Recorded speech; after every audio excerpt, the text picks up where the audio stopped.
Boa noite, pessoal. A gente veio aqui apresentar para vocês o trabalho da fase 4, né? A minha equipe é eu, Gil, né, no caso, o Miguel e o Alexandre, né? A gente vai destrinchar algumas implementações de início, né? Que a gente teve que fazer nesse desafio, que foi o Redis, teve também o Mongo e o Elasticsearch, né? A gente vai começar pelo Redis agora, explicando aqui a implementação. A implementação do cache é bem simples, né? O Redis é um chave valor. Se você verificar aqui, você passa um key e você retorna o que você quer. Se você quer setar, você passa um key, você passa o JSON, o que você quiser e uma data de expiração se precisar, né? Muito interessante e a quantidade de tempo que a gente ganhou lá no nosso trabalho pelo fato da gente estar sempre no banco várias vezes para pegar dados passados, né? Por exemplo, eu tinha consultas gigantescas para cruzar valores de 2022, 23, 24, 25 que praticamente estão congeladas, né? Não tem edição. Quando a gente começou a implementar o Redis lá, foi um sucesso total, né? As telas que duravam 5, 6 segundos para carregar as listagens de dados passados, agora é instantâneo com Redis. E outra, como o Redis é distribuído, se eu tiver vários micro frontends, todos podem compartilhar dessa estrutura, né? E é isso, pessoal. É o que a gente implementou assim, bem simples mesmo, mas para mostrar aqui como é o funcionamento, né? Que quando você chama e estoura um handle aqui, né? Do mediator, a primeira coisa que a gente vai verificar é se tem cache. Se tiver cache, a gente, só um segundo, a gente retorna o próprio cache. Se não, você vai lá no banco de dados e depois seta o cache. Eu botei aqui estimado 10 minutos, mas foi uma informação que no meu caso lá da minha empresa for muito passado, né? 2024, 23, a gente nem utiliza esse tempo. Agora, se tiver alguma alteração, a gente tem que renovar. E outra coisa que foi interessante foi o fato da gente ir direto no cache. Se a gente está indo diretamente no cache, a gente tem a possibilidade de ter dados inconsistentes. Um exemplo, né? Se toda vez que você insere um registro, altera, você não renova o cache, ou então não exclui o cache, o que é que pode acontecer? Quando a pessoa for pegar o cache, está com dados desatualizados. Aí a gente, uma prática que a gente utiliza na empresa, toda vez que tem alguma alteração no dado de histórico, a gente pega e renova o cache. Executa uma rotinazinha e atualiza o cache para o mais atual.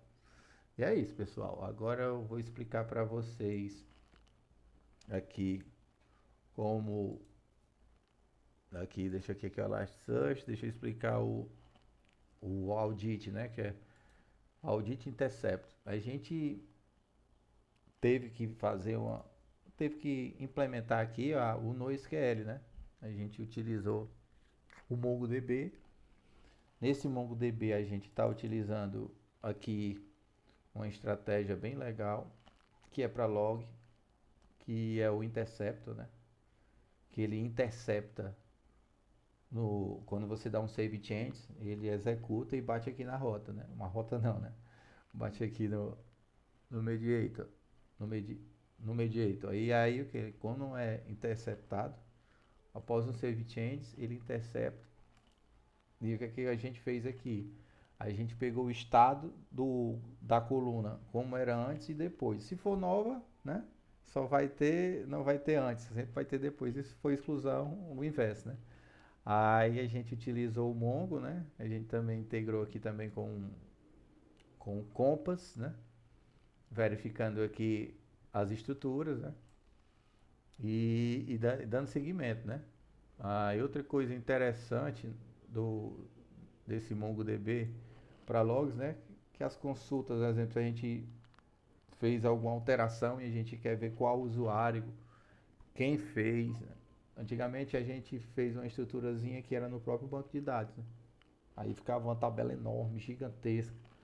E às vezes, quando um mesmo operador ficava utilizando o sistema, como a gente gravava o ID, pesquisava pelo ID do usuário para validar o que aquele usuário estava fazendo na aplicação, ficava muito lenta. E a gente, quando começou a utilizar o, o Mongo, né, ficou show de bola, ficou bem tranquilo mesmo, ficou rápido.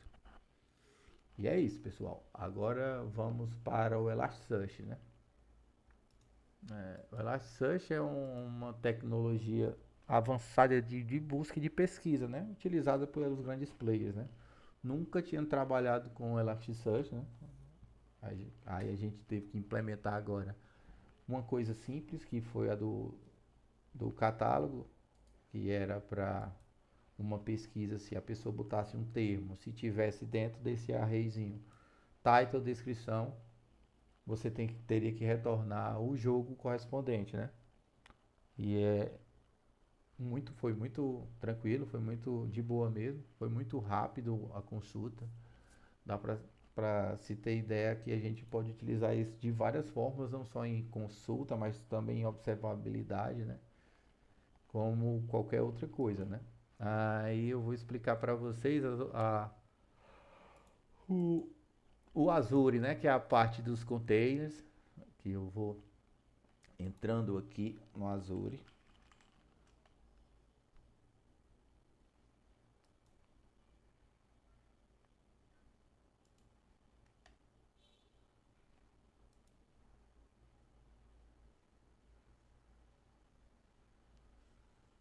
Como vocês estão vendo aqui, aconteceu um imprevisto, por isso que a gente não está conseguindo explicar para vocês diretamente nos pods e mostrando tudo, porque o que aconteceu? A gente simplesmente estourou os custos, né? E é outra coisa que a gente precisa ver, que a FIAP precisa melhorar, porque o desafio pede várias coisas, né? Pediu coisas caras, Elasticsearch, pediu banco de dados. Aí a gente criou, o que é que a gente criou tudo isso aqui, ó. Se vocês verificarem, ó, tem um banco de catálogo de usuário, de pagamento, tem um Kubernetes, tem a Secrets, né? Tem o AKS, tem o APIM. E quando a gente foi incluindo tudo no desafio, chegou um momento que estourou, né? Na realidade, estourou ontem. O que que aconteceu? A gente implementou o Elasticsearch, a gente precisou a gente não conseguiu criar diretamente num resource group aqui, a gente teve que pegar, subir no AKS, depois subir no AKS a gente subiu um pod lá com Elasticsearch. Quando a gente subiu esse pod, que a gente precisou aumentar um pouquinho o recurso da máquina, estourou o limite da gente, né? Mas se vocês verem aqui, toda a estrutura foi criada de auditoria, ó, no Azure Cosmos DB do Mongo. Também vou mostrar aqui para vocês o Azure DevOps, Azure DevOps.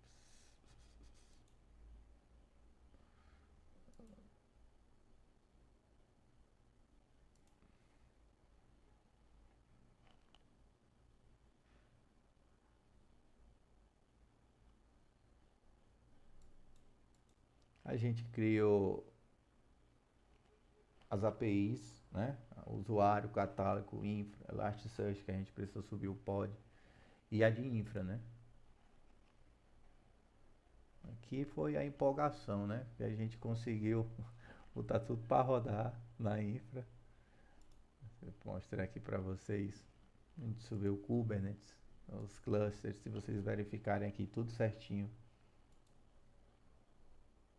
Pipeline, infra, ó, subindo o Terraform, que eu nunca tinha trabalhado com Terraform, mas com a ajuda do Miguel a gente deslanchou aqui, conseguiu botar tudo para rodar e assim, muito massa mesmo, que ele recria a estrutura.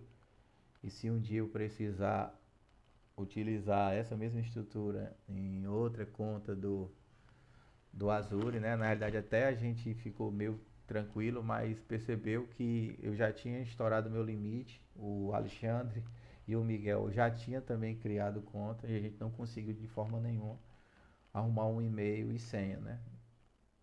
Aí aqui é o pipeline, né, da infra, com todos os arquivos, né? Aqui o Bootstrap, aqui o Terraform, né? Aqui os Helms, as variáveis, e ele vai criando tudo automático.